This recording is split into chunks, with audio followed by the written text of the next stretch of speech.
Danny Flexen here for Seconds Out with Lou DiBELLA for the latest edition of DiBella's Digest. And Lou, you picked the right winner. I think I'm going to ask you for the lottery numbers next because you were one of the few to pick Teofimo Lopez to defeat Vasyl Lomachenko, but he did it, and he did it in great style. Yeah, I saw that coming. Look, I have not thought that Loma was the pound for pound guy at 135. Like, I don't think at 35 he's his best. I think at 26 and 30, the footwork and the combination of all his assets made him by far the guy to beat. But at 35, there are some big, strong guys. I mean, Linares, when he gave him a tough fight, and granted, Teofimo Loma did stop Linares after being on the canvas. I think Linares is sort of a bit over the hill right now, even. I just think that Lomachenko should, if he's really intending on going back down to 35, I don't really want to see a rematch, to be honest with you. I mean, I thought it was a very one-sided fight. And I have to be honest, too, I'm not buying into second half of the fight was great. Nothing was great about the fight. He lost 7 rounds in a row. And the fight was over after the 7th on my card. So, and I gave 1 round after the 7th as even, and I clearly gave Teofimo the 12th, and my card was 8-3-1, 5-point card. I think I said this on social media, and a lot of people went nuts. But fuck them, because you're missing the point. I don't think Julie Letterman's card was as bad as the cards that had that fight a draw, because there was nothing about that fight was a draw. There was a one-sided fight. And yeah, Loma won a few rounds, but it was a one-sided fight. The outcome was never in doubt. And frankly, it was the kind of fight that I would just assume see a Teofimo move up and Loma move down, and they don't fight each other, because we saw the fight already. And honestly, my gut tells me if they fought again, Teofimo's going to be even stronger and more comfortable and more, in control. And I tend to think that he might stop him in a rematch. What impressed you the most about Teofimo's performance? There's obviously a lot. The patience, the game plan.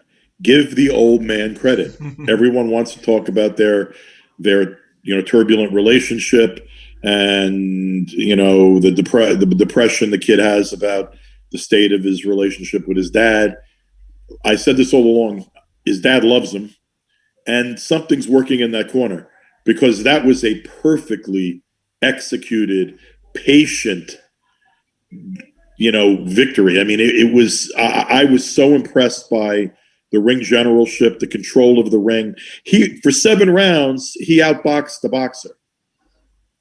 And frankly, he outboxed the boxer throughout the whole fight. The outcome of that fight was never in doubt. So I was most impressed by his patience, his ring acumen, and the game plan and how he executed it. Obviously, at least with respect to winning this fight, his dad and him worked together beautifully. And he's now, as you alluded to, moving up apparently to 140, targeting the winner of the eventual undisputed clash between Josh Taylor, Jose Ramirez. How much of a chance do you give him against either of those two guys? I give him a chance against both. He's only going to get better.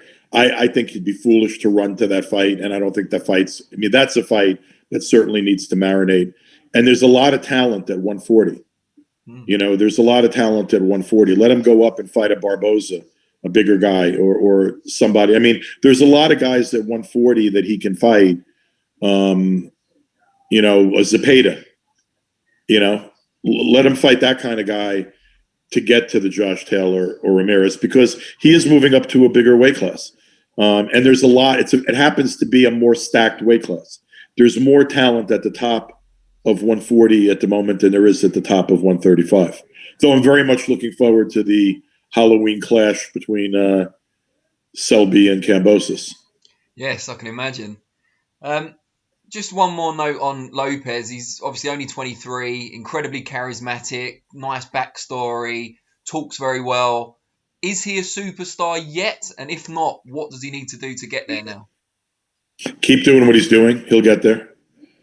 He's still, I think he just got seen by nearly 3 million people winning a big fight. So his exposure is already greater than all of those guys that have only been fighting on DAZN or, PBC's fighters have been exposed because they're on free TV over here. But he just had his big victory on a very big stage. So I think all he has to do is keep doing it. Is he a superstar yet? Not yet, but he's a star.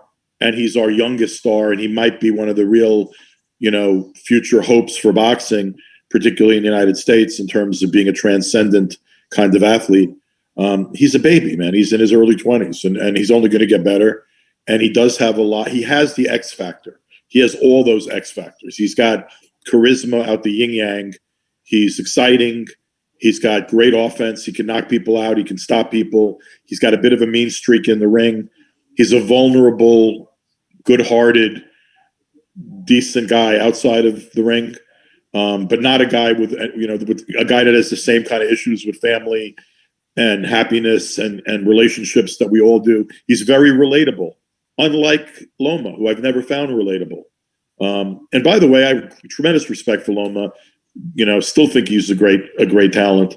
But he's more of a laid back guy. His confidence is quiet, and people mistake, I think, his persona for arrogance. I don't know that it's so much arrogance as it is he's just one of those guys that's not particularly comfortable opening up. But by the way, that doesn't make for superstars. You got to stop. I mean, Loma right now is not even on my top 10 pound for pound list. Because now you have to look at his record and say, okay, he lost to Salido and he lost to Teofimo. Look, I mean, that was one of his first pro fights. And I think he was, after being an amateur for that long, he wasn't used to that level of pressure. So I gave him a pass on that one. But I guess what bothered me about if anything bothered me, actually, there's two things bothering me about the fight the other night.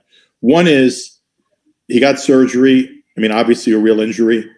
But if you're injured and you're going to talk about it later, then maybe don't fight. Like, if you think it's going to affect your performance, don't fight. I think in these biggest stage kind of fights, because for 7 rounds, it looked like he wasn't there. Yeah. I mean, I'm not giving a guy a round when he throws 7 punches or 10 punches. And that's really what his activity rate was for 7 rounds.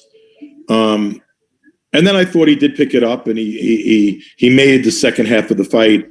The second half of the last 5 rounds of the fight were a fight. Yeah. The first 7 rounds of the fight were one guy trying to fight and the other guy not really fighting, not really committing, and not being very active. Now, did that have anything to do with the shoulder? I don't know. But the better man won, and I would expect if they ever fought again, which I really am not looking forward to. It's not a rematch I particularly want to see, but I would pick the same winner. And you are looking forward, of course, to Selby Kambosos, as you said earlier. Yeah, very much. I think that I think it's an interesting card a little bit. I don't give Chisora much of a chance. I expect Usyk to beat Derek rather easily. I could be wrong, but I just don't think Derek has that kind of punching power and size that it's going to take to derail Usyk. I mean, I think there are big boys that Usyk's going to have a real hard time competing with, but I expect him to beat Chisora. But I think that the Selby Kambosos fight is going to establish somebody that's going to fight for a title, because I think in all likelihood those 35-pound belts are going to be up for grabs, and the winner of that fight's a mandatory, so it's going to create a title opportunity for the winner. Selby's smaller, way more experienced, undoubtedly a warrior, has some great wins on his record, had a great career. George is the younger and much hungrier guy. And bigger guy. So I'm a little worried about the judging. I hope that no one's looking at their cell phone or their scorecard. And by the way, I might have given more of a pass to Terry if he was looking at his cell phone, because he clearly wasn't looking at the fight very well. Right. Because with all due respect, Lewis Ritson did not win that fight. I mean, I really don't know how. See, these are the problems I'm having with boxing that are transcending and surpassing my fan status. Like, I love the sport. I'm a fan. I built a career in it. I'm in the Hall of Fame. But when you watch a fight and you have a clear understanding of who won, I was taken aback by what it looked like the video of him looking at his cell phone, okay? But the scoring, whether or not he was looking at his phone or a scorecard or whatever, looked like agenda scoring because Ritson did not win. And anyone who watched that fight and thought Ritson won doesn't know a flying fuck about boxing. No offense. But they don't, because it was very self-evident who won that fight. And there's too many of those things going on. And I think Julie had a real bad scorecard, and I don't blame Lomachenko or the manager or some other people for criticizing it. But it was off by a couple of rounds in a fight that was pretty one-sided in my view, and she had the right winner. And, no offense to Ward, who I don't think has an agenda. I think he's one of the most honorable guys I've ever known. I think if Andre gives you his opinion, it's because that's how he's seeing it. But I thought his card was way off. Like, I thought no way, shape, or form was that a very close fight, and in no way, shape, or form could that have been scored a draw. And, I don't know if you watched the ESPN announcers when you watched the fight, but I guess you probably did. I guess it was the same crew that you were watching. They started the narrative much earlier that it was a razor close fight, that a lot of these rounds are close, that you could be scoring it for Loma. No, you couldn't have scored. The first 7 rounds were 7-0. And maybe, reasonable people could be off around, but I mean, it was the first 7 rounds were completely dominant. And the outcome of that fight wasn't in doubt because of those first 7 rounds and the 12th round, which couldn't have been more one-sided other than a knockdown. So, I think that the Ritson scorecard got me a little bit worried about, whether Kambosos is going to get a fair shake. We haven't been able to get, the referees and the judges are not going to be impartial, because we couldn't get anybody from Australia or Greece. The kid's not an American. He's an Australian. We don't have an Australian judge. There's going to be a British judge. There's going to be a British referee. And the other 2 judges are going to be European. So it's going to be an all EU judging panel, and ref. I really, really, really hope the kid gets a fair shake. Like, I don't want to be doing this freaking out, 4 days after Kambosos gets ripped off. If Selby wins the fight, God bless him. If he just bests George and the cards are fair, that's fine. But the cards have been really stinky, during this pandemic. And I don't think I actually thought the cards the other night were okay. Julie's was off by a few rounds. I thought the other 2 cards were spot on, and nobody had the wrong winner. All 3 of the judges on the panel had the right winner. That wasn't the case in the Ritson Vasquez fight. Isn't it kind of fortuitous in a way, though, not for Vasquez, obviously, but that this controversy has broken a couple of weeks before Selby against Kambosos, in that there's now a lot of scrutiny on the UK judging? I think that's right. I said that to the kid the other day. I think, look, he's reasonable. He understands COVID and travel restrictions. He's not threatening to pull out of the fight. He knows that we had agreed, on a neutral judging panel, but that may not be possible the way it's looking right now.